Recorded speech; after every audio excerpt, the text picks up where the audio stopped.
Dice el ministro Soria que apuesta por el fracking. Le voy a preguntar a Jorge Morales de Labra, experto en el sector energético, al que ya tengo en directo. Muy buenas tardes, Jorge. Hola, Adela, buenas tardes.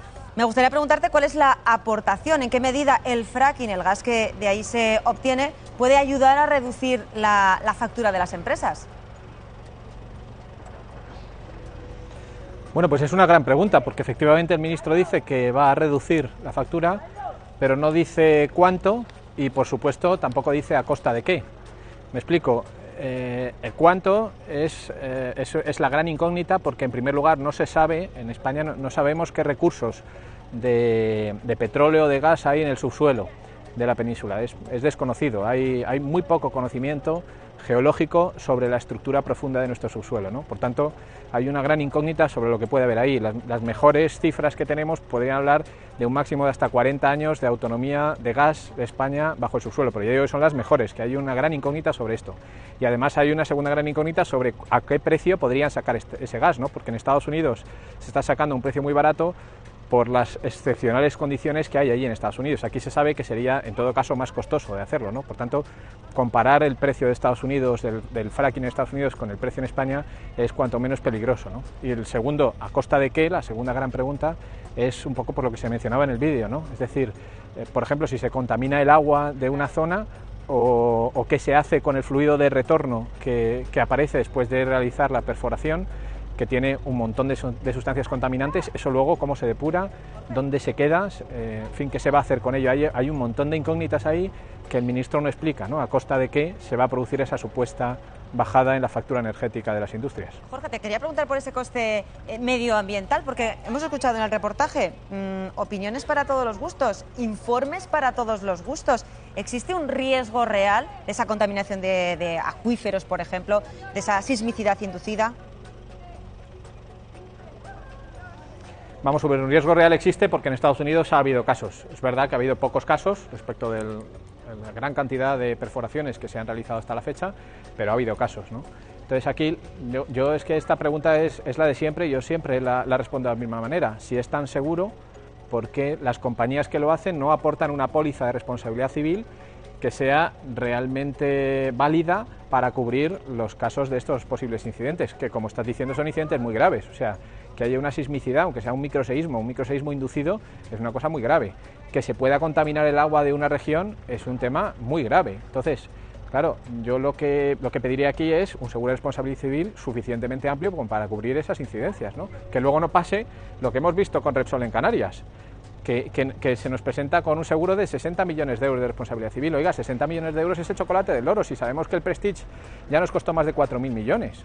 ¿Cómo nos ponen un seguro de 60 millones para cubrir un desastre natural que pueda afectar a 2 islas y dejarlas sin agua durante años? Es que es una cosa que no tiene, o sea, es totalmente desproporcionado.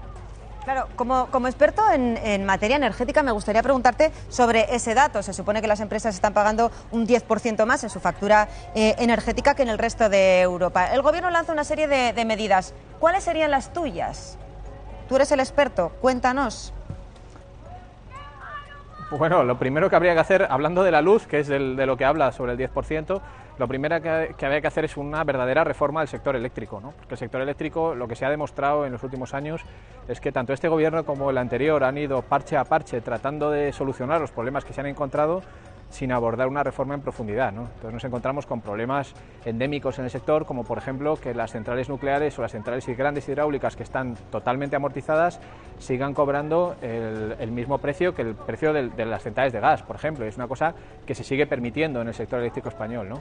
Se sigue permitiendo que 3 empresas controlen el 70% de la oferta, que una sola empresa, como hemos explicado aquí en este programa, controlando el agua, decidiendo si produce más o menos energía eléctrica con el agua, que al final es un recurso que es propiedad de una sola empresa porque se ha decidido así en el país, pues pueda cambiar el precio de 27 millones de consumidores. Es decir, ahí hay un montón de déficits en el sector eléctrico español que lo primero que habría que hacer es levantar la manta y ver todo lo que hay abajo y darle un cambio radical, ¿no? Y a partir de ahí podríamos ver realmente dónde se puede ahorrar. Si el primer problema que tenemos con el sector eléctrico es que los costes son uno de los grandes secretos, los costes reales de funcionamiento de muchas de las tecnologías, ¿no? Claro, tenía pensado preguntarte sobre una comparación entre, por ejemplo, el tema del fracking, la aportación que puede hacer a esa reducción de la factura, con otras energías a las que Europa nos lleva, hasta las renovables en el 2020, se supone que el 20% de la energía que se consuma debe venir de ellas. ¿Estamos haciendo los deberes? Bueno, es evidente que no. Lo que se hicieron los deberes en el pasado y ahora estamos viviendo de la herencia recibida. Es decir, es verdad que los hitos intermedios los estamos cumpliendo, pero dejaremos de cumplirlos de aquí a un par de años, y los estamos cumpliendo porque venimos de una importante inversión en energías renovables hasta el año 2009. Ahora mismo, desde luego, las energías renovables, el Partido Popular lo que hizo nada más llegar al poder es paralizarlas, aprobó una moratoria que sigue estando en vigor más de 2 años después, y que además no hay perspectivas de que eso se pare, ¿no? Y esto, aunque a mucha gente le sorprenda, produce ahorros en la factura de la luz, no sobrecostes, por una razón muy sencilla, porque las energías renovables han bajado muchísimo su precio en los últimos años. En España hicimos un gran esfuerzo inversor en un momento donde las energías renovables, en particular algunas energías, por ejemplo las solares, eran caras, pero por ejemplo la energía solar fotovoltaica en los últimos 5 años ha bajado un 80% de precio. Lo que antes costaba 6, ahora cuesta 1. Entonces, claro, ¿qué ocurre? Que ahora que todo el mundo está desarrollando fuertemente la energía solar, en España la hemos paralizado, y eso está impidiendo que nos beneficiemos de ahorros, ¿no? Hablaba antes, por ejemplo, de que no se puede cuantificar el ahorro. En el caso de las energías renovables hay ahorros muy cuantificables, por ejemplo en Canarias. Simplemente el sobrecoste que hay en Canarias por utilizar energías fósiles en vez de renovables nos cuesta a todos los consumidores españoles 1.600 millones de euros todos los años. Y lo que hemos visto hasta ahora es que el Gobierno no ha aprobado realmente una normativa que permita un desarrollo eficaz de renovables en una zona tan clara como Canarias, que ya digo que ahí el ahorro está totalmente clarificado y son nada menos que 1.600 millones de euros anuales. Precisamente Canarias, donde sí parece que comenzarán en breve, serán esas prospecciones por el petróleo. También podría ser la solución, lo digo porque el propio ministro dice que pues aliviaría muchísimo esa factura que España tiene que emitir pues mensualmente, anualmente, por esa dependencia energética que tenemos. ¿Tú cómo lo ves? Permíteme insistir en el mismo argumento que antes, ¿no? Yo creo que el fracking, desde luego, es el último reducto, es buscar el gas natural y el petróleo en los últimos sitios que hay, cuando ya se agotan las grandes bolsas, es ir a esas gotas que hay a kilómetros de profundidad. En el caso del petróleo en Canarias, lo más probable es que no encontremos petróleo allí, porque Marruecos ha estado perforando muy cerca y no ha encontrado petróleo, y muy recientemente además se han retirado allí. Por tanto, lo más probable es que no haya petróleo, pero en caso de que hubiera petróleo, el problema vuelve a ser quién se va a beneficiar de ese petróleo y, en segundo lugar, quién va a pagar por eso en caso de que haya un accidente, ¿no?